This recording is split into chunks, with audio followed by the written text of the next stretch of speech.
নবী আমার আল্লাহর ডাইকা বলবে, আল্লাহ আমার আদরের উম্মতের কি হবে, আমার গুনাহগার উম্মতের কি হবে? আল্লাহ পাক ডাইকা বলবেন, নবী গো আপনি মাথা উঠান, আপনি মাথা উঠান, আপনি লম্বা সময় সিজদা দিয়া থাকেন না। নবী আপনি মাথা উঠাইয়া আপনি আপনার উম্মতের কলবের দিকে তাকান। আপনার সেই উম্মতের কলবের মধ্যে এক শস্য দানা পরিমাণ ঈমান আছে। এ যুবকদের কান খুলে শুনে নাও, আল্লাহ বলবে যার দিলের মধ্যে এক শস্য দানা পরিমাণ ঈমান আছে, নবী গো আপনি তারে নিয়ে আমার জান্নাতে চলে যান, আমি আল্লাহ বাধা দিব না। সুবহানাল্লাহ। নবী বলেন এই ঘোষণার পরে লক্ষ লক্ষ জাহান্নামী উম্মত খোদার জান্নাতি হয়ে যাবে। সুবহানাল্লাহ। আল্লাহ নবী বলেন আমি তখন আবার আল্লাহর কাছে সিজদা দিয়া দিব, আল্লাহর কাছে তখন আমি আবার সিজদা দিয়া দিব, আবার আল্লাহর কাছে সিজদা দিব, আবার আল্লাহর কাছে সিজদা দিয়া দেখে বলবো আল্লাহ আমার বাকি উম্মতের কি হবে, আমার বাকি উম্মতের ব্যাপারে ফয়সালা দেন। হাদিসের মধ্যে আছে আল্লাহ পাক বলবে ইয়া মুহাম্মদ ইরফা রাসাক সালকাত, নবী আমার মাথা উঠান, কি চান চাইতে দেরি হবে, দিতে দেরি হবে না। আল্লাহ পাক রব্বুল আলামিন এই ঘোষণা দেওয়ার পরে নবী বলবে আল্লাহ বাকি উম্মতের ব্যাপারে ফয়সালা। নবী গো মাথা উঠান। এ যুবক রে, বৃদ্ধ বাবা, আজকে না স্ত্রীর আপন বানাইছো, আজকে না তুমি তোমার চাকরির আপন বানাইছো, আজকে তুমি তোমার যৌবনের আপন বানাইয়া দাড়ি কামাও, নবীর কলিজার মধ্যে আঘাত করো, নবীরে তুমি সুন্নত না মাইনা ভালোবাসতে পারলা না। এই নবীরে যে আপন বানাইতে পারো নাই, সেই নবী তোমার আপন হবে, তোমার বাপ তোমার আপন হবে না, তোমার মা তোমার আপন হবে না, তোমার বিবি বাচ্চা তোমার আপন হবে না। নবীজি আল্লাহর কাছে দেখা বলে আল্লাহ বাকি উম্মতের কি হবে? আল্লাহ দেখা বলে নবী আমার উম্মতের কলবের দিকে তাকান, যেই যার কলবের মধ্যে আধা শস্য দানা পরিমাণ আছে, যেই উম্মতটার কলবের মধ্যে আধা শস্য দানা পরিমাণ ঈমান আছে, আপনি তারে নিয়ে আমার জান্নাতে চলে যান, আমি আল্লাহ বাধা দিব না। সুবহানাল্লাহ। কারে আজকে আপন বানাইলাম, কার জন্য আজকে আমি দৌড়াই, কার জন্য আজকে আমি পাগল হয়ে গেলাম? এই দুনিয়ার জমিনে হায়াতের কোনো গ্যারান্টি নেই রে ভাই। কত যুবক মানুষ রাতের বেলা ঘুমাইছে, সকাল বেলায় আর চোখ মিলে নাই। আরে আমরা যারা আছি আর 100 বছর পর আমরা কেউই মনে হয় এখানে থাকবো। এই দুনিয়ার জমিনে আমার বাপ ছিল, বাপ চলে গেছে, মা ছিল, মা চলে গেছে, দাদা ছিল, দাদি ছিল, গ্রামে এত পাওয়ার ছিল যে কেউ আসলে গেলে বলতো অমুকে আসবে, আজকে নাই, কবরের নিচে ঘুমায়। এ যুবক রে, বৃদ্ধ বাবা, তোমাকে আমাকেও কবরের নিচে ঘুমাইতে হবে, নবীরে আপন বানাইলে ফায়দা হবে। আল্লাহ নবী বলেন আমি তখন আল্লাহর কাছে আবার সিজদা দিয়া দিব, আবার সিজদা দিয়া দেইকা বলবো আল্লাহ আমার বাকি উম্মতের কি হবে, আমার বাকি উম্মতের ব্যাপারে ফয়সালা দেন। আল্লাহ বলবেন ইয়া মুহাম্মদ ইরফা রাসাক সালকাত, ইয়া মুহাম্মদ মাথা উঠাও, কি দরকার চাইতে দেরি হবে, দিতে দেরি হবে না। নবী বলেন আল্লাহ উম্মতের ব্যাপারে তোমার কাছে আমি ফয়সালা চাই। এ যুবক ভাই, বৃদ্ধ বাবা, আল্লাহ পাক রব্বুল আলামিন তখন ডেকে বলবেন নবী গো আপনি আপনার উম্মতের কলবের দিকে তাকান। আগে বলছি 100 দানা, তারপরে বললাম আধা শস্য দানা। এবার আমি আল্লাহ জানাইয়া দিলাম যেই বান্দার অন্তরের মধ্যে যারা পরিমাণ ঈমান আছে, যারা পরিমাণ ঈমান নিয়ে যে আমার কাছে আসছে, আপনি তারে নিয়ে জান্নাতে চলে যান, আমি আল্লাহ বাধা দিব না। সুবহানাল্লাহ। ইয়া আইয়ুহাল ইনসানু মা গররাকা বিরাব্বিকাল কারীম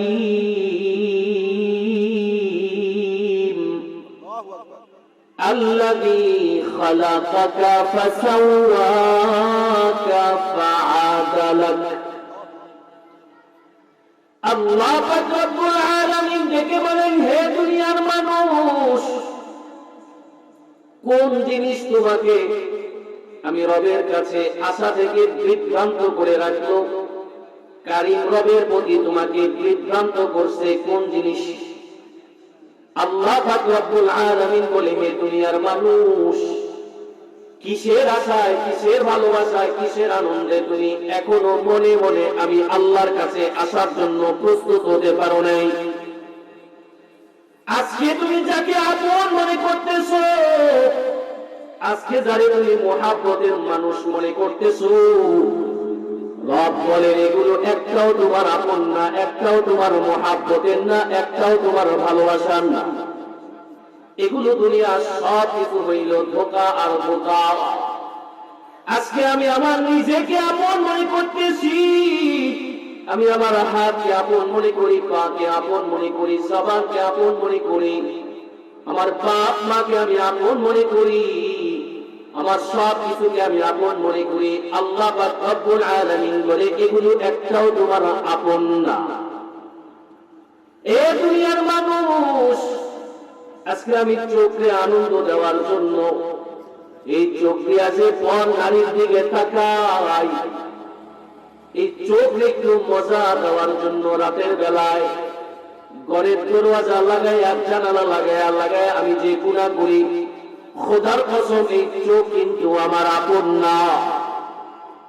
যেই গানকে মজা দেওয়ার জন্য আজকে আমি গান বাজনার আড্ডায় যাই, গানের মজমায় যাই, রাতের বেলায় হিন্দি গান, বাংলা গান শুনতে শুনতে আমি ঘুমাই। আল্লাহ পাক রব্বুল আলামিন বলেন এই কানও কিন্তু তোমার আপন না। হাত্তা ইযা মা জাউহা শাহিদা আলাইহিম সামউহুম ওয়া আবসারুহুম ওয়া জুলুদুহুম বিমা কানু ইয়া'মালুন।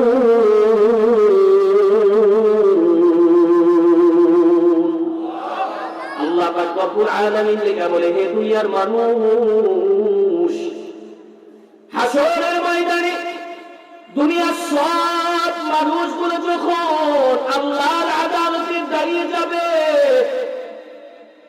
চতুর্দিকে যখন জাহান্নামের আওয়াজ, পুরা ময়দানটা থরথর করে কাঁপতে থাকবে, মানুষগুলা ভয়ে কম্পিত হয়ে যাবে।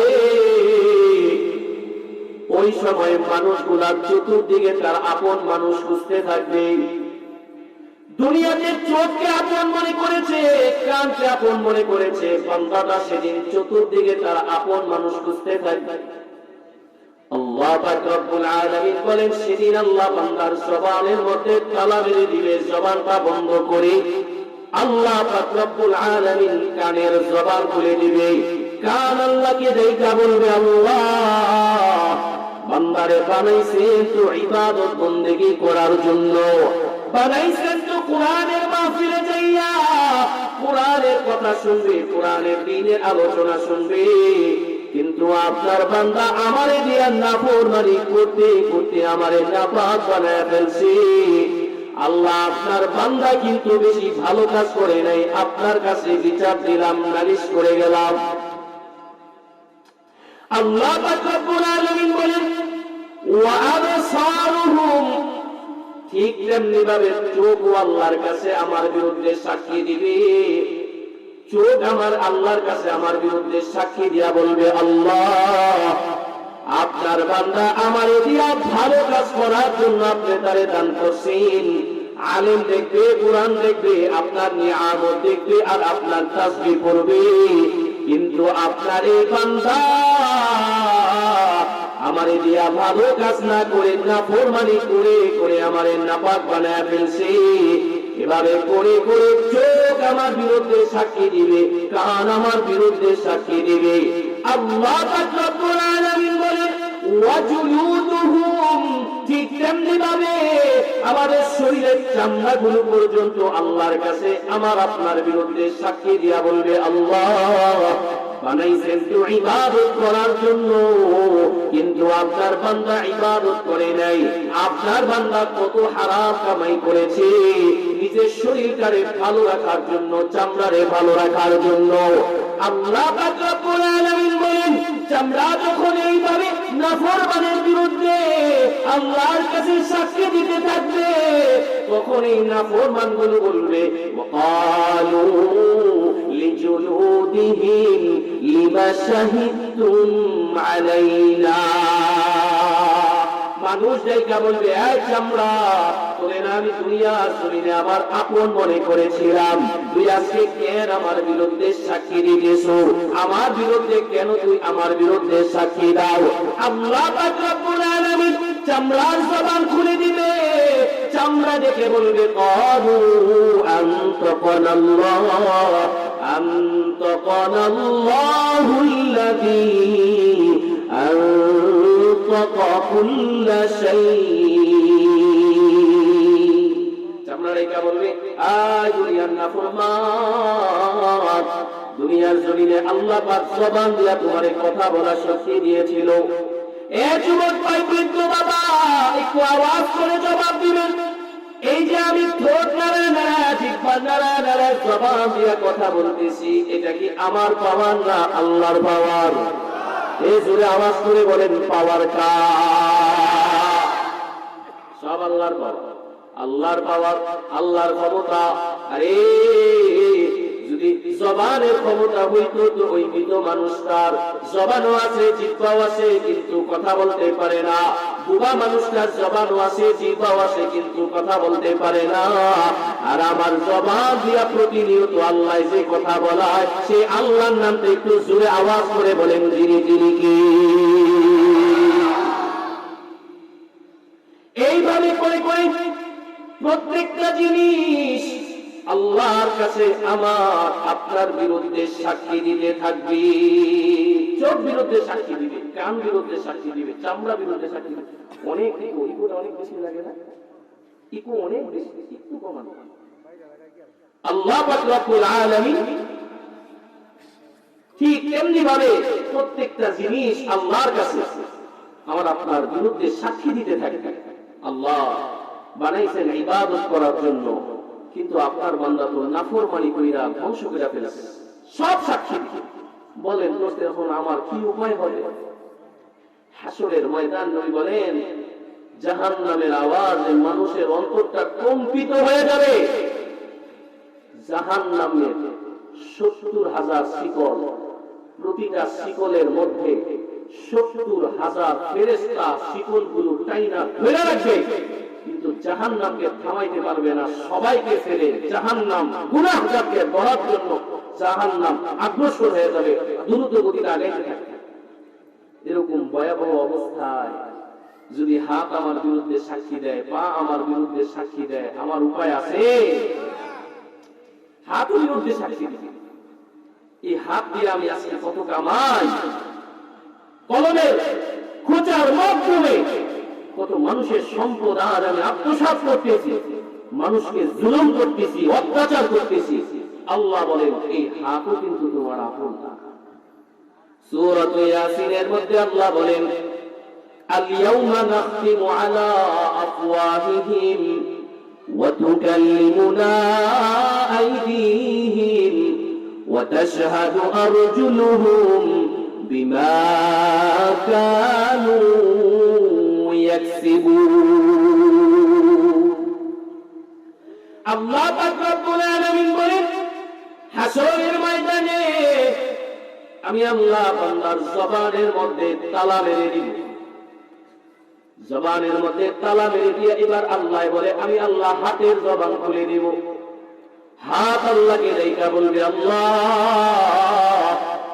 আপনার বান্দা আমারে দিয়া দিয়া এই নাফরমানি করেছে। পার জবান খুলে যাবে, পা আল্লাহকে ডেকে বলবে, আল্লাহ আপনার বান্দা বানাইছেন তো ইবাদত করার জন্য, মসজিদে যাওয়ার জন্য, মাহফিলে যাওয়ার জন্য, আমারে দিয়া ঠিকই গানের মঞ্চে গেছে, গানের আড্ডায় গেছে, বাজারে গেছে, কিন্তু মাহফিলে যায়নি। আমার বান্দা, আপনার বান্দা আমারে কাজে লাগে ইয়া মসজিদে যায় নাই।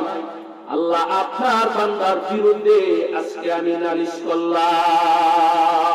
উপায় থাকবে আমাদের? প্রত্যেকটা জিনিস এভাবে সাক্ষী দিতে থাকবে। আরে আজকে চায়ের দোকানে বসে ভাইয়ের নামে গীবত করেন, শেখায়াত করেন, আল্লাহর নবী বলেন হাসরের ময়দানে এই চায়ের টুলের নিচের জমিনটা আল্লাহর কাছে আমার আপনার বিরুদ্ধে সাক্ষী দিবে। যে খাটের উপরে শুয়ে শুয়ে আমি গুনাহ করি, সেই খাটের নিচের জমিনটা আল্লাহর কাছে আমার আপনার বিরুদ্ধে সাক্ষী দিবে। বাঁচার উপায় নাই, রেহাই উপায় নাই, কোনো উপায় নাই, সব সাক্ষী দিতে থাকে।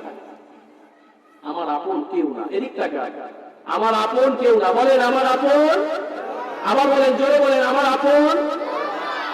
আমার আপন কেবলমাত্র দুইজন। বলেন কয়জন? আবার জোরে বলেন কয়জন? আমার বয়ানের শিরোনাম আজকে এইটার উপরে আলোচনা হবে। আমার আপন দুইজন। কয়জন বলেন? একজন হলেন আল্লাহ, আরেকজন হলেন রাসূলুল্লাহ। একজন হলেন আল্লাহ, আরেকজন হলেন রাসূলুল্লাহ। আরে বাবা আপন না, মা আপন না, ভাই আপন না, বন্ধু আপন না। আল্লাহর নবী সাল্লাল্লাহু আলাইহি ওয়াসাল্লাম হাদিসের মধ্যে শোনায়, দুনিয়ার মানুষ হাসরের ময়দানে আল্লাহর সামনে দুইজন ব্যক্তি দাঁড়ায় যাবে। একজন ব্যক্তি দাঁড়ায় যাবে, এই ব্যক্তির অবস্থাটা এমন হবে যে এই ব্যক্তি গুনাহ যে পরিমাণ করেছে, নেকও ঠিক সেই পরিমাণ করেছে। বুঝছেন আমার কথা? গুনাহ যে পরিমাণ, নেকও ঠিক সেই পরিমাণ। আল্লাহ পাক তাইকা বলবে, আমার বান্দা একটা মাত্র নেকির কারণে আজকে তুমি জান্নাতে যেতে পারতেছো না, একটা মাত্র নেকি তোমার দরকার। মানুষটা বড় আনন্দ বলে আল্লাহর তাইকা বলবে, আল্লাহ দুনিয়ার জমিনে আমার বড় আপন মানুষ ছিল, আমার স্ত্রী ছিল, আমার সন্তান ছিল, আমার মা ছিল, যেই সন্তানের জন্য আমি মাথার ঘাম পায়ে ফেলাইছি, হারাম পথে ইনকাম করে করে সন্তানের নামে আমি লিখে দিয়ে আসছি। আল্লাহ আমি আশাবাদী আজকে আমার সেই সন্তান আমারে হতাশ করবে না। আল্লাহ গো জমিনের মধ্যে আমার স্ত্রী ছিল, যার নামে আমি ফ্ল্যাট রেখে আসছি, স্বর্ণ কইরা রেখে আসছি, আমার স্ত্রী আমারে হতাশ করবে না। আপনি যদি একটু সুযোগ দেন। আল্লাহ আপনি জানেননি দুনিয়ার জমিনে আমার বাপ ছিল, মা ছিল, আমার বাপ আমার মা সারাদিন আমার জন্য কত মেহনত করেছে, নিজে না খায় আমারে খাওয়াইছে, নিজে না পড়ে আমারে পড়াইছে। আল্লাহ আপনি যদি একটু সুযোগ দেন তো আল্লাহ আমি একটু যাই একটা নেকির ব্যবস্থা করে আনবো। আল্লাহ বলে, বান্দা এটা হাসরের ময়দান, এই জায়গায় আমি আল্লাহ ছাড়া রহম করার মতো কেউ হবে না। কেউ নাই, কেউ নাই। বান্দারে আল্লাহ সুযোগ দিবেই। বান্দাটা এবার চতুর্দিকে দৌড়ায়, কোথায় আমার মা, কোথায় আমার বাবা, কোথায় আমার বন্ধু, কোথায় আমার স্ত্রী। আল্লাহ পাক রব্বুল আলামিন কোরআনুল কারীমের মধ্যে বলেন, ইয়াউমা ইয়াফিরুল মারউ মিন আখিহি ওয়া উম্মিহি ওয়া আবিহি ওয়া সাহিবাতিহি ওয়া বানিহি। আল্লাহ পাক রব্বুল আলামিন বলে, সেদিন ভাই ভাইকে দেখে পলায়ন করবে, ভাই ভাইয়ের পরিচয় দিবে না। ওয়া উম্মিহি, মাকে দেখে পলায়ন করবে। ওয়া আবি, বাবাকে দেখে পলায়ন করবে। ওয়া সাহিবাতিহি, কলিজার টুকরা স্ত্রী সেদিন দেখে পলায়ন করবে। ওয়া বানি, সন্তানগুলো পর্যন্ত পলায়ন করবে। বান্দাটা হতাশ হয়ে আল্লাহর ডাইকা বলবে, আল্লাহ দুনিয়ার জমিনে তাহলে কার জন্য আমি মাথার ঘাম পায়ে ফেলাইলাম, কার জন্য আমি এত মেহনত করলাম, কার জন্য আমি এত কষ্ট করলাম। আল্লাহ আজকে তো আমার কেউ আপন না, কেউ আমার পরিচয় দেয় না। সবাই যখন একে একে আমার বিরুদ্ধে নালিশ করতে করতে আমার জাহান্নামে ফেলাইতে চায়, আমার হাত আমার বিরুদ্ধে সাক্ষী দেয়, আমার চোখ আমার বিরুদ্ধে সাক্ষী দেয়, পা বিরুদ্ধে সাক্ষী দেয়, সবাই যখন আমার জাহান্নামে ফেলাইতে চায়, তখন কেবলমাত্র একজন মাত্র সেজদা দিয়া আল্লাহর গায়িকা বলবে, আল্লাহ আমার আদরের উম্মত রাইখা কিন্তু আমি তোমার জান্নাতে যাব না। সুবহানাল্লাহ। কেবলমাত্র একজন আল্লাহর কাছে কাঁদবে। আমি বুঝাইতে চাচ্ছি নবী আমার কেমন আপন, নবী আমার কেমন মহাব্বত। এই যুবক ভাই, বৃদ্ধ বাবা, একজন মাত্র কেবলমাত্র সিজদা করে আল্লাহর কাছে কান্না করতে থাকবে। আল্লাহ পাক রব্বুল আলামিন কুরআনুল কারীমের মধ্যে বলেন, ওয়া মিনাল লাইলি ফাতাহাজ্জাদ বিহি নাফিলাতাল লাক আসা আন ইয়াবআসাকা রাব্বুকা মাকামান মাহমুদা। আল্লাহু আকবার বলেন। কোরআনের আওয়াজ শুনলে একটু জোরে আওয়াজ করে আল্লাহু আকবার বলতে হয়, এটা ঈমানদারের পরিচয়। আল্লাহ পাক রব্বুল আলামিন থেকে বলেন, এই বিরক্ত হইতেছেন আপনারা? আমি বুঝাইতে চাচ্ছি নবী কেমন আপন, খুব ভালো করে বুঝেন, একটার সাথে আরেকটা জয়। আল্লাহ পাক রব্বুল আলামিন আয়াতের মধ্যে বলেন, নবী আমার, আপনি তো জমিনের মধ্যে কত ইবাদত করেন, কত বন্দেগী করেন, কত তাসবিহ তাহলিল করেন। নবী গো, আপনার জন্য আমি আল্লাহ একটা বাড়তি ডিউটি দিতে চাই। নবী গো, যখন রাতের বেলায় দুনিয়ার সব মানুষগুলা ঘুমায়া যায়, নবী গো, তখন আপনি আমি রবের জন্য নিজের আরামের ঘুম হারাম করে আমি আল্লাহর সামনে আপনি একটু দাঁড়াইবেন। সুবহানাল্লাহ। বুঝছেন আমার কথাটা? সবাই যখন ঘুমায়া যায় তখন একটু আপনি আমার সামনে দাঁড়াইবেন, দাঁড়ায় দাঁড়ায় আপনি একটু ইবাদত করবেন। নবী আল্লাহ বলছে অল্প একটু ইবাদত করতে। নবী তো নবী এবার ইবাদত শুরু করছে সারা রাত। আল্লাহ নবী ইবাদত করা শুরু করে দিচ্ছে। সুবহানাল্লাহ। আমাদেরকে আল্লাহ যা বলে তার কিছুই আমরা করি না, আর নবীরে আল্লাহ যা করতে বলছে অল্প করতে, নবী তো শুরুই করছে, কেবল শুরুই করছে। আল্লাহ পাক রব্বুল আলামিন আবার আয়াত নাযিল করে বলেন, ইন্না রাব্বাকা ইয়ালামু আন্নাকা তাকুমু আদনা মিন সুলুসাইল লাইলি ওয়া নিসফাহু ওয়া সুলুসাহু ওয়া তাইফাতুম মিনাল্লাযীনা মা'আক। আল্লাহ পাক রব্বুল আলামিন নাইকা বলেন, নবী আমার, আপনি যে রাতের 3 ভাগের 2 ভাগ দাঁড়ায় দাঁড়ায় নামাজ পড়েন, আমি আল্লাহ কিন্তু এই দৃশ্যগুলা দেখি। সুবহানাল্লাহ বলেন। নবী গো, আপনি নামাজ পড়েন, আবার আপনার পিছনে আপনার সাহাবীরাও দাঁড়ায় দাঁড়ায় নামাজ পড়েন। নবী গো, আপনার পিছনে আপনার সাহাবীরা দাঁড়ায় দাঁড়ায় নামাজ পড়ে। আপনার সাহাবীরা সারাদিন খেত খামারে কাজ করে, সারাদিন কৃষি কাজ করে, কত মেহনত করে। নবী গো, আবার সারা রাত দাঁড়ায় দাঁড়ায় নামাজ পড়লে এদের পা গুলা ফেটে যায়, এদের বড় কষ্ট হয়ে যায়। নবী গো, আমি তো আপনার গায়ে অনেক শক্তি দিয়েছি, আরবের 40টা যুবকের গায়ে আমি যে শক্তি দিয়েছি, আমি আল্লাহ আপনি নবীর গায়ে একাই ওই শক্তি দান করেছি। সুবহানাল্লাহ।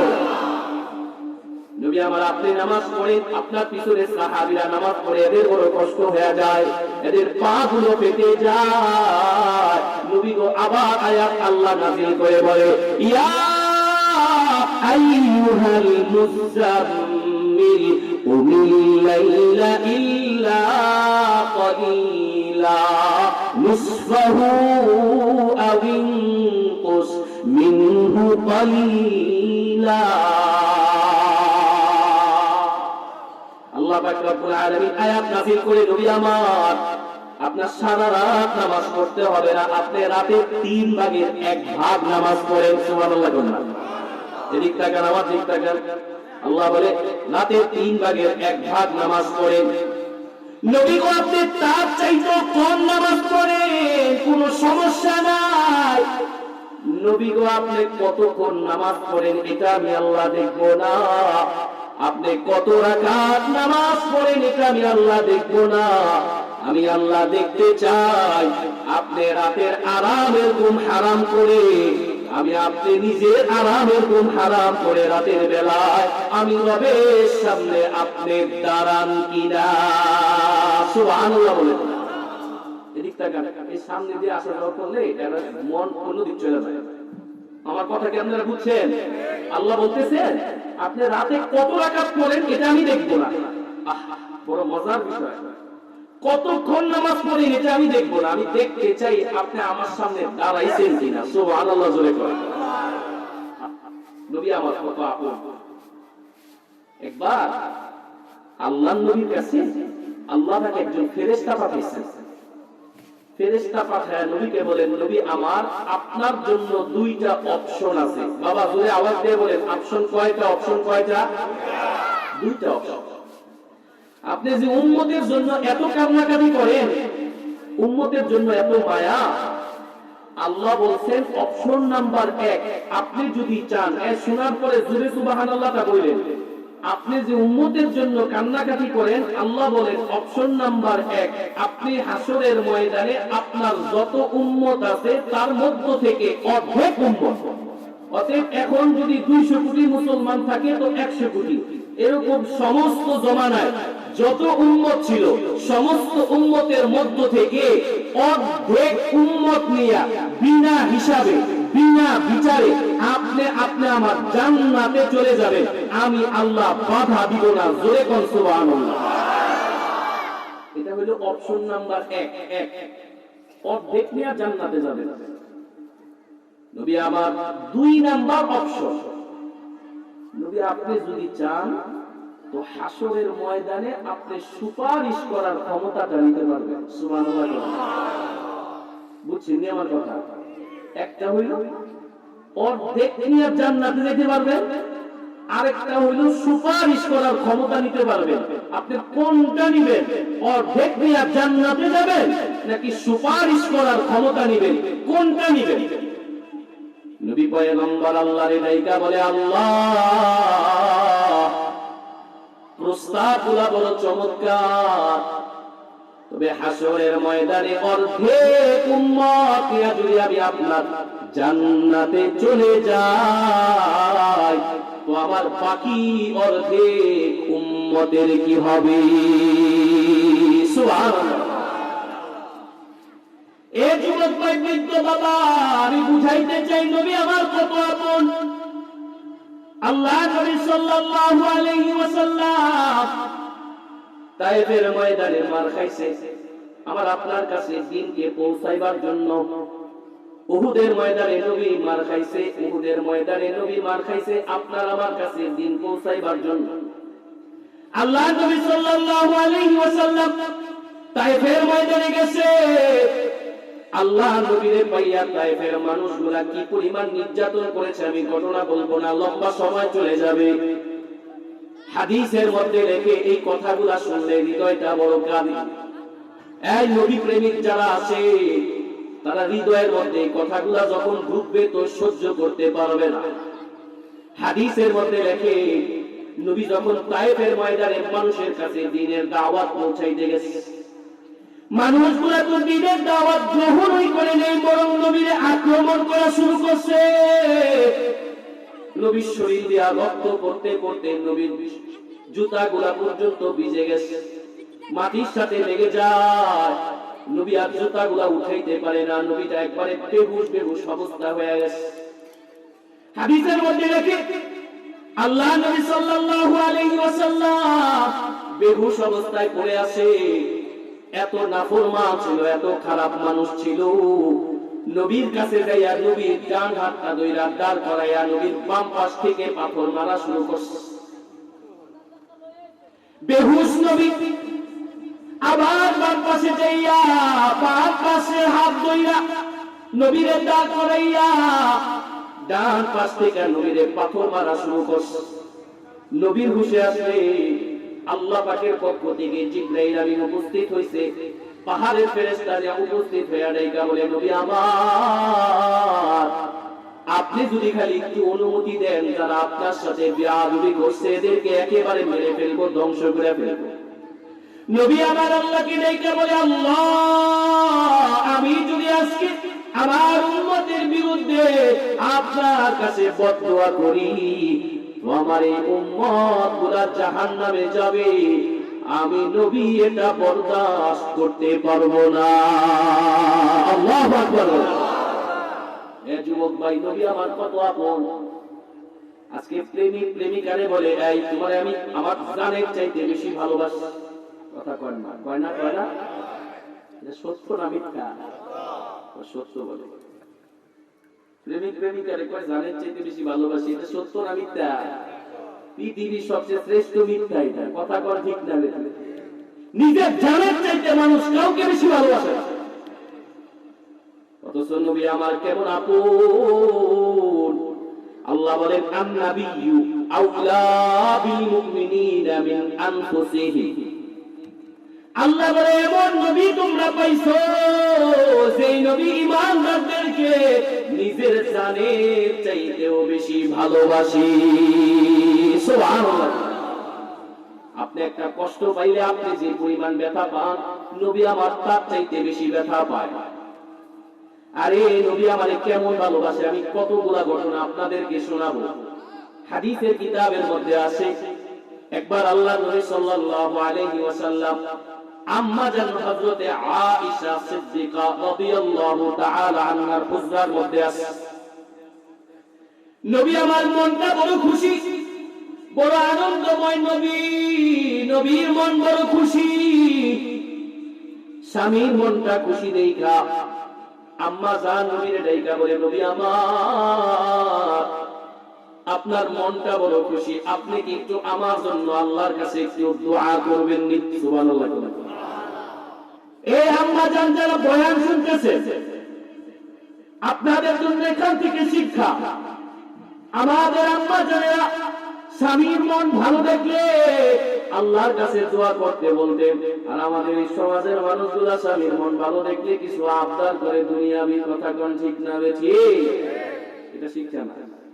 আল্লাহর কাছে দোয়া করার কথা নবীদের স্ত্রী শিখাইছে। ডাইকা বলে, নবী আমার, আপনার মন বড় খুশি, আপনি কি একটু আমার জন্য আল্লাহর কাছে দোয়া করবেন? আল্লাহ নবীর সাথে সাথে হাতটা বাড়ায়া বলে, আল্লাহুম্মা গফিরলি আয়েশা, আল্লাহ তুমি আমার আয়েশার আগের পরে সগীরা কবিরা সব গুনাহ মাফ করে দাও। সুবহানাল্লাহ। আম্মা জান হযরত আয়েশা এই দোয়াটা পাইয়ে এত খুশি, বারবার গড়ায়া গড়ায়া নবীর কুলের মধ্যে পড়ে যাইতেছে। সুবহানাল্লাহ। স্বামী তো নবীর কুলের মধ্যে পড়ে যায়। নবী আমার ডাইকা বলে, আয়েশা রে, এত খুশি কেন? তোমার মনটা এত খুশি কেন?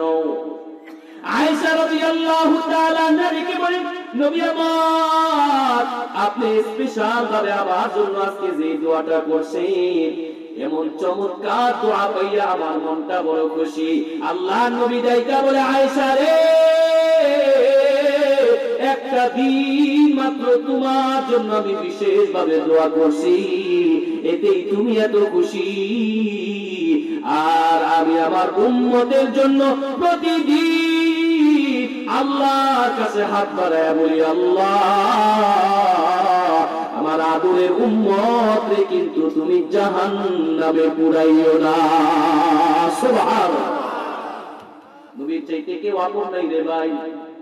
হাদিসে লেখে, আল্লাহর নবী আজও মদিনায় শুয়া শুয়া তোমার জন্য কাঁদে। এ যুবক, তুমি দুনিয়ার জন্য কাঁদো, নবী তোমার জন্য কাঁদে। এ যুবক, তোমার নবীর প্রতি মহব্বত নাই, তুমি দাঁড়ি কাঁদো, অথচ নবী তোমার জন্য কাঁদে। তুমি নবীর কলিজার মধ্যে আঘাত দেওয়ার, নবী তোমার জন্য শুয়া শুয়া আজও কাঁদে। হাদিসের মধ্যে লেখে, আল্লাহ নবী হাসরের ময়দানে উইঠা সর্বপ্রথম কপালটা মুইছাই বলবে, জিবরাইল রে, আমার উম্মতের কি অবস্থা? আল্লাহর নবীর চাইতে আপন আমার কেউ হয় না, নবীর চাইতে মুহাব্বতের কেউ হয় না। আল্লাহ পাক রব্বুল আলামিন দেখে বলেন, ওয়া মিনাল লাইলি ফাতাহাজ্জাদ বিহি নাফিলাতান লাক আসা আন ইয়াবআতাকা রাব্বুকা মাকামান মাহমুদা। নবী গো, আপনার জন্য বাড়তি একটা ডিউটি, আপনি দাঁড়ায় দাঁড়ায় রাতের বেলায় সবাই যখন ঘুমায়া যায় আপনি তখন নামাজ পড়বেন, আর এই নামাজ পড়ার মাধ্যমে, এই নামাজ পড়ার কারণে আমি আপনারে মাকাম মাহমুদা দান করব, আর সেই মাকাম মাহমুদাই হইল হাসরের ময়দানে আমি আপনারে সুপারিশ করার ক্ষমতা দান করব। সুবহানাল্লাহ। নবী আমার সুপারিশ করার ক্ষমতা আল্লাহর কাছ থেকে চাই আনেছেন। আল্লাহু আকবার, সুবহানাল্লাহ ওয়া বিহামদিহি। এই নবী কত আপন, অথচ আজকে আমরা নবীরে আপন বানাইতে পারি না, নবীরে মুহাব্বত বানাইতে পারি না। নেতারে আপন বানাইছি, নেত্রীরে আপন বানাইছি, দলরে আপন বানাইছি। এই জন্যই তো নেত্রী তোমার ঘরে রাইখা এখন হিন্দুস্তানে ঘুরে বেড়ায়। কথা কোন ঠিক না বেঠে? নেতা আপন না, নেত্রী আপন না। যদি আপন হইতো তো কর্মী রাইখা হিন্দুস্তানে পালাইতো না। কথা বলেন ঠিক না বেঠে? এখন হিন্দুস্তানে পয়সা থাইকা থাইকা কর্মীদেরকে গুলিস্তানে পাঠায়, আর ফোনে ফোনে কয় হ্যালো আপা। শুনেন নাই আপনারা? মনে রাখবেন, এই বাংলার জমিন থেকে কোরআনের আওয়াজ মিটায় দেওয়ার জন্য বহু চেষ্টা করেছে। আল্লাহ বলেছেন, কোরআন নাযিল করেছি আমি, কোরআন হেফাজত করার দায়িত্ব আমি আল্লাহ। কোরআনের আওয়াজ বন্ধ করার জন্য এই পৃথিবীর জমিনে বহু জালেম চেষ্টা করেছে। নমরুদ পারে নাই, ফিরআউন পারে নাই, আবু জাহেল পারে নাই, আবু লাহাব পারে নাই, শেখ হাসিনা পারে নাই, কেউ পারবে না। কথা বলেন ঠিক না বেঠে? দুনিয়া যতদিন থাকবে কোরআনের আওয়াজ কতদিন থাকবে? কথা বলেন ঠিক না বেঠে? কোরআনের আওয়াজ থাকবে, কেউ বন্ধ করতে পারবে না। আপন কেউ না, আপন মাত্র দুইজন। একজন হলেন পয়গম্বর, আরেকজন হলেন আল্লাহ। কথা বলেন, কথা বলেন ঠিক না বেঠে? অথচ নবীর আজকে আপন বানাইতে পারি নাই। আল্লাহ নবী সাল্লাল্লাহু আলাইহি ওয়াসাল্লামের একটা হাদিস আছে। বিরক্ত হচ্ছেন কি বাবা আপনারা? এক হাদিস আছে, সপ্তাহে 2 দিন প্রত্যেকটা বান্দার আমলনামা আল্লাহর সামনে পেশ করা হয়। আজকে কি বার? শুক্রবার গেল না? গত বৃহস্পতিবারে আপনার আমাদের প্রত্যেকের আমলনামা আল্লাহর সামনে পেশ করা হয়। বলেন তো, আপনি নিজের একটু নিজে বিচার করে বলেন, আমার আমলনামা যদি আল্লাহর সামনে এখন উপস্থিত হয় তো আমার অবস্থানটা কোথায় ছিল? আছে কি মুসলমানের এই পেরেশানি? আগামী সোমবার আবার আমার আমলনামাটা আল্লাহর সামনে পেশ করা হবে। শুক্র গেল, শনি গেল, রবি গেল, সোমবার চলে গেল, 4 দিন হয়ে গেল, আমি আমার রবকে খুশি করতে পারলাম না। পরীক্ষার খাতায়, পরীক্ষার রেজাল্টে যদি আমার নামটা একটু পিছায়া থাকে আমি বড় কষ্ট পাই, কিন্তু আল্লাহর আদালতে মুমিনের খাতায় আমার নামটা যে এত পিছায়া গেল, মুমিনের আজ পেরেশানি নাই, চিন্তাই নাই, পেরেশানি নাই। অথচ একদিন যদি স্ত্রী রাগ করে থাকে তো পাগল হয়ে যায় আমি, একদিন যদি মা রাগ করে থাকে পাগল হয়ে যায়, বাপ রাগ করে থাকে পাগল হয়ে যায়, অফিসের বস রাগ করলে চিন্তায় টেনশনে আমার রাতের ঘুম হয় না। কিন্তু 4 দিন হয়ে গেল আমি আমার স্ত্রীকে খুশি করলাম, আমার বাপকে খুশি করলাম, আমার মাকে খুশি করলাম। আমি কেবল খালি খুশি করতে পারলাম না একজনকে, তিনি হলেন আমার আল্লাহ। আল্লাহকে খুশি করতে পারলাম। আল্লাহকে খুশি করার দরকার আছে না নাই? নবী আমার হাসরের ময়দানে সুপারিশ করার ক্ষমতাটা পাইছেন কিসের মাধ্যমে বলেন তো? তাহাজ্জুদের মাধ্যমে। বলেন কিসের মাধ্যমে? তাহাজ্জুদ করব দূরের কথা, 5 ওয়াক্ত পড়ি না। চায়ের দোকানে বসে আছি, মাগরিবের আযান চলতেছে, মসজিদ থেকে ডাকতেছে নামাজের দিকে আসো, কল্যাণের দিকে আসো, আমার কোনো খোঁজ নাই। আল্লাহু আকবার। মুসা পয়গম্বরকে আল্লাহ প্রত্যেকদিন মুসা পয়গম্বরকে আল্লাহ প্রত্যেকদিন একবার ডেকে বলতেন, আয় মুসা তোমার কি অবস্থা? সুবহানাল্লাহ। কত দামি নবী। প্রত্যেকদিন একবার আল্লাহ ডেকে বলতেন, মুসা সবকিছু ঠিকঠাক আছে? সবকিছু ঠিকঠাক তো? এই যে আদর মুহাব্বত করে মুসা পয়গম্বর একবার আল্লাহর কয়, আল্লাহ যে আদরটা আমারে করতেছেন, এই আদরটা কি আপনি জীবনে আর কাউকে করবেন? বুঝেন না আমার প্রশ্নটা? প্রতিদিন যে আমার খোঁজ খবর নেন, এই খোঁজ খবর কি সবাই নিবেন আর কেন নিবেন? আল্লাহ পাক রব্বুল আলামিন মুসারে একজন নবী আছে, যেই নবীর উম্মত আছে, তারা যতদিন দুনিয়াতে থাকবে, দুনিয়াতে থাকাকালীন আমি দৈনিক 5 বার তাদের খোঁজ দিব, আর 5 বার মসজিদের মাইক থেকে, মসজিদের জবানের মাধ্যমে আমি তাদেরকে ডাকতে থাকবো, বান্দা তোমার কি অবস্থা, আসতে দেরি হবে, গুনাহ মাফ করতে দেরি করবো না, চিৎকার করে বলেন সুবহানাল্লাহ। আমার ডাকে, আমি ডাকে সাড়া দেই না, আমি রবের ডাকে সাড়া দিতে পারলাম। যাই হোক, আমি বেশি লম্বা কথায় যাব না। আল্লাহ আল্লাহ রসুলকে আমার আপন বানানোর দরকার আছে না নাই? ধরে বলেন, দরকার আছে না নাই? নবী আমার কেমন আপন! আল্লাহ নবী বলেন, হাসরের ময়দানে আমি আল্লাহর কাছে সুপারিশ করার ক্ষমতাটা চেয়ে নিছি। হাদিসের মধ্যে নবী বলেন, কিয়ামতের ময়দানে দুনিয়ার সব মানুষ যখন একত্রিত হয়ে যাবে,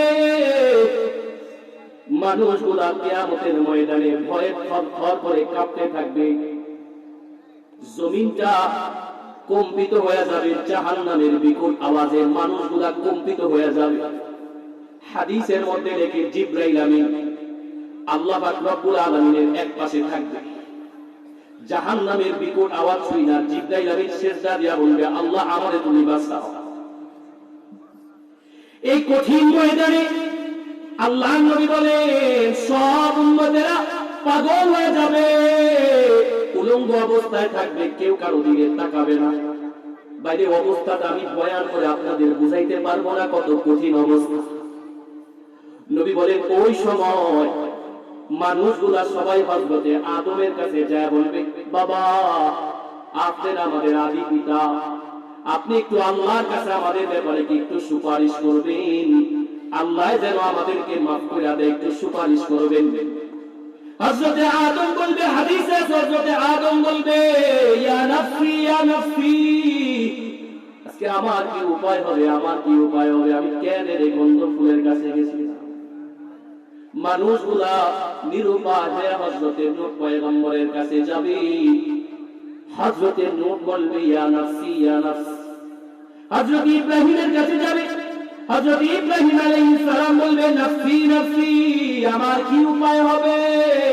হযরত ইউনূস, হযরত ইউসুফ, হযরত ঈসা, প্রত্যেকটা নবীর কাছে মানুষগুলা দৌড়াবে আর বলবে, হায় রে আজকে আমার কি উপায় হবে, তোমাদের খবর নিব তো পরের কথা। একজন মাত্র, কেবল মাত্র নবী ডাইকা বলে, উম্মত রে, পুরা ময়দানের মধ্যে একটা মাত্র ভিন্ন আওয়াজ পাওয়া যাবে, এক জায়গা থেকে আওয়াজ আসবে, উম্মতি উম্মতি। আল্লাহু আকবার। এক জায়গা থেকে ভিন্ন আওয়াজ আসবে। আল্লাহ নবী বলেন, হাসরের ময়দানে আমি আল্লাহর কাছে একটা সিজদা দিয়া দিব, সিজদা দিয়ে আল্লাহকে ডাইকা বলবো, আল্লাহ। হাসরের ময়দান কঠিন, এই ময়দান আজকে আমার উম্মতের কি হবে আল্লাহ। আল্লাহ পাক রব্বুল আলামিন ডেকে বলবেন, নবী আমার, তেনা জমিনের মধ্যে রাতের আরামের ঘুম হারাম কইরা কত লম্বা সময় সিজদা দিয়া থাকতেন। যখন দুনিয়ার মানুষগুলা ঘুমাইতে থাকে, যখন প্রত্যেকটা পশু পাখিগুলা ঘুমায়, নবী আমার আপনারা তখন দাঁড়ায় দাঁড়ায় আমার সামনে কত রাকাত নামাজ পড়ছেন, কত সিজদা দিয়া থাকতেন, আজকে আপনি আবার কেন সিজদা দিলেন নবী? নবী আমার আল্লাহর ডাইকা বলবে, আল্লাহ হাসরের ময়দান কঠিন, এই ময়দান আমি আমার নিজেরই নিয়ে বেড়ে বড় পেরেশান নয়, বরং আমি আমার উম্মত নিয়ে বড় পেরেশান হয়ে আসি। সুবহানাল্লাহ। আল্লাহ আমার উম্মতের কি হবে, আমার গুনাহগার উম্মতের কি হবে, আল্লাহ আমার উম্মতের ব্যাপারে কি ফয়সালা। আল্লাহ পাক রব্বুল আলামিন বলবেন, হাদিসের মধ্যে আছে, ইয়া মুহাম্মদ ইরফা রাসাক সালতাতা, এ মুহাম্মদ মাথা উঠাও, মাথা উঠাও, তোমার কি দরকার আছে, চাইতে দেরি হবে, দিতে দেরি হবে না। সুবহানাল্লাহ। নবী আমার আল্লাহর এইটা বলবে, আল্লাহ আমার আদরের উম্মতের কি হবে, আমার গুনাহগার উম্মতের কি হবে? আল্লাহ পাক এইটা বলবেন, নবী গো আপনি মাথা উঠান, আপনি মাথা উঠান, আপনি লম্বা সময় সেজদা দিয়া থাকেন না। নবী আপনি মাথা উঠাইয়া আপনি আপনার উম্মতের কলবের দিকে তাকান। আপনার সেই উম্মতের কলবের মধ্যে এক শস্য দানা পরিমাণ ঈমান আছে। এই যুবকদের কান খুলে শুনে নাও, আল্লাহ বলবে যার দিলের মধ্যে এক শস্য দানা পরিমাণ ঈমান আছে, নবী গো আপনি তারে নিয়ে আমার জান্নাতে চলে যান, আমি আল্লাহ বাধা দিব না। সুবহানাল্লাহ। নবী বলেন এই ঘোষণার পরে লক্ষ লক্ষ জাহান্নামী উম্মত খোদার জান্নাতি হয়ে যাবে। সুবহানাল্লাহ। আল্লাহ নবী বলেন আমি তখন আবার আল্লাহর কাছে সিজদা দিয়া দিব, আল্লাহর কাছে তখন আমি আবার সিজদা দিয়া দিব, আবার আল্লাহর কাছে সিজদা দিব, আবার আল্লাহর কাছে সিজদা দিয়া দেখে বলবো আল্লাহ আমার বাকি উম্মতের কি হবে, আমার বাকি উম্মতের ব্যাপারে ফয়সালা দেন। হাদিসের মধ্যে আছে আল্লাহ পাক বলবে ইয়া মুহাম্মদ ইরফা রাসাক সালফাত, নবী আমার মাথা উঠান, কি চান চাইতে দেরি হবে, দিতে দেরি হবে না। আল্লাহ পাক রব্বুল আলামিন এই ঘোষণা দেওয়ার পরে নবী বলবে আল্লাহ বাকি উম্মতের ব্যাপারে ফয়সালা। নবী গো মাথা উঠান। এ যুবক রে, বৃদ্ধ বাবা, আজকে না স্ত্রীর আপন বানাইছো, আজকে না তুমি তোমার চাকরির আপন বানাইছো, আজকে তুমি তোমার যৌবনের আপন বানাইয়া দাড়ি কামাও, নবীর কলিজার মধ্যে আঘাত করো, নবীরে তুমি সুন্নত না মাইনা ভালোবাসতে পারলা না। এই নবীরে যে আপন বানাইতে পারো নাই, সেই নবী তোমার আপন হবে, তোমার বাপ তোমার আপন হবে না, তোমার মা তোমার আপন হবে না, তোমার বিবি বাচ্চা তোমার আপন হবে না। নবীজি আল্লাহর কাছে দেখা কবে আল্লাহ বাকি উম্মতের কি হবে? আল্লাহ দেখা বলে নবী আমার উম্মতের কলবের দিকে তাকান, যেই যার কলবের মধ্যে আধা শস্য দানা পরিমাণ ঈমান আছে, যেই উম্মতটার কলবের মধ্যে আধা শস্য দানা পরিমাণ ঈমান আছে, আপনি তারে নিয়ে আমার জান্নাতে চলে যান, আমি আল্লাহ বাধা দিব না। সুবহানাল্লাহ। কারে আজকে আপন বানাইলাম, কার জন্য আজকে আমি দৌড়াই, কার জন্য আজকে আমি পাগল হয়ে গেলাম? এই দুনিয়ার জমিনে হায়াতের কোনো গ্যারান্টি নেই রে ভাই। কত যুবক মানুষ রাতের বেলা ঘুমাইছে, সকাল বেলায় আর চোখ মিলে নাই। আরে আমরা যারা আছি আর 100 বছর পর আমরা কেউই মনে হয় এখানে থাকবো। এই দুনিয়ার জমিনে আমার বাপ ছিল, বাপ চলে গেছে, মা ছিল, মা চলে গেছে, দাদা ছিল, দাদি ছিল, গ্রামে এত পাওয়ার ছিল যে কেউ আসলে গেলে বলতো অমুকে আসলে, আজকে নাই, কবরের নিচে ঘুমায়। এ যুবক রে, বৃদ্ধ বাবা, তোমাকে আমাকেও কবরের নিচে ঘুমাইতে হবে, নবীরে আপন বানাইলে ফায়দা হবে। আল্লাহ নবী বলেন আমি তখন আল্লাহর কাছে আবার সিজদা দিয়া দিব, আবার সিজদা দিয়া দেইকা বলবো আল্লাহ আমার বাকি উম্মতের কি হবে, আমার বাকি উম্মতের ব্যাপারে ফয়সালা দেন। আল্লাহ বলবেন ইয়া মুহাম্মদ ইরফা রাসাক সালফাত, ইয়া মুহাম্মদ মাথা উঠাও, কি দরকার চাইতে দেরি হবে, দিতে দেরি হবে না। নবী বলেন আল্লাহ উম্মতের ব্যাপারে তোমার কাছে আমি ফয়সালা চাই। এ যুবক ভাই, বৃদ্ধ বাবা, আল্লাহ পাক রব্বুল আলামিন তখন ডেকে বলবেন নবী গো আপনি আপনার উম্মতের কলবের দিকে তাকান। আগে বলছি 100 দানা, তারপরে বললাম আধা শস্য দানা। এবার আমি আল্লাহ জানাইয়া দিলাম যেই বান্দার অন্তরের মধ্যে যারা পরিমাণ ঈমান আছে, যারা পরিমাণ ঈমান নিয়ে যে আমার কাছে আসছে, আপনি তারে নিয়ে জান্নাতে চলে যান, আমি আল্লাহ বাধা দিব না। সুবহানাল্লাহ। নবীর চাইতে কেউ আপন নাই, একটা বিষয় বুঝাইলাম, নবীর চাইতে আমার বেশি আপন কেউ নাই। 15-20 মিনিটের মধ্যে বুঝায় ফেলবো বয়া। নবীর চাইতে আমার কেউ আপন নাই, মুহাব্বতের কেউ নাই, ভালোবাসার কেউ নাই। কথা কোন ঠিক না বেঠিক? এই নবীরে গালি দিলে সহ্য করা যাবে? নবীর অপমান করলে সহ্য করা যাবে? এবার যেই হোক নবীর অবমাননাকারীর বিরুদ্ধে জান মাল দিয়া মাঠে ময়দানে ঝাঁপিয়ে পড়তে কারা কারা তৈরি আছে? দুইটা হাত তুলে দেখা। নবীর জন্য জানও দিতে রাজি, মালও দিতে রাজি। আপনার রাজি আছি তো ইনশাআল্লাহ?